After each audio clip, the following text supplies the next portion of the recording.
ভারতীয় সুশীল সমাজ বারবার বাংলাদেশের উপর আগ্রাসন চালানোর জন্য হুমকি ধমকি দিচ্ছে। তারা এখানে সন্ত্রাসী বাহিনী প্রেরণের প্রস্তাব তুলছে। তারা সরাসরি তাদের সেনাবাহিনীকে নিয়ে ঢোকার জন্য আমাদেরকে ভয় ভীতি দেখাচ্ছে।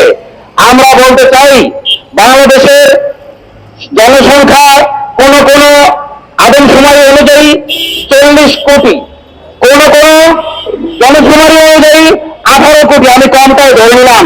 তোমরা যদি বাংলাদেশে ঢোকো, তোমরা কিন্তু গরুর মূত্র খাও, আর আমরা কিন্তু গরুর গোশত খাই। সুতরাং আমরা পাকিস্তানকে যেভাবে তাড়িয়েছি, ফ্যাসিস্ট হাসিনাকে যেভাবে তাড়িয়েছি, ঠিক সেইভাবে বর্তমানে আমাদের ইমানি বল পূর্বের যে কোনো সময়ের তুলনায় বেশি।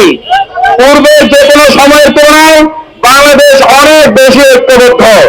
আমরা দেশ হিসেবে পাকিস্তানের বিরোধিতা করছি না, পাকিস্তানের তৎকালীন জালেমদের বিরুদ্ধে বলছি।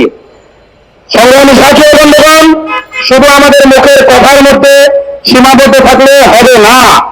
তার আমি নিজের চোখে দেখে এসেছি। আমি আয়নাঘরে ছিলাম, আমি কারাগারে ছিলাম। এর একমাত্র কারণ ছিল ইন্ডিয়াতে আমি যা দেখে এসেছি তার নিজের চোখে দেখে এসেছি, জনগণকে জানিয়েছি। বাংলাদেশে আগ্রাসন চালানোর জন্য সেখানকার সাধারণ জনগণ পর্যন্ত সামরিক ট্রেনিং নিচ্ছে।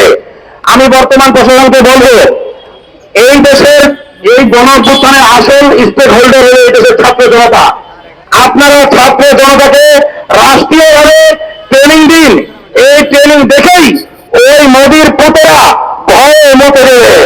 আল্লাহ তাআলা বলেছেন, আল্লাহর শত্রুদের বিরুদ্ধে এবং তোমাদের দেশের শত্রুদের বিরুদ্ধে তোমরা প্রস্তুতি গ্রহণ করো।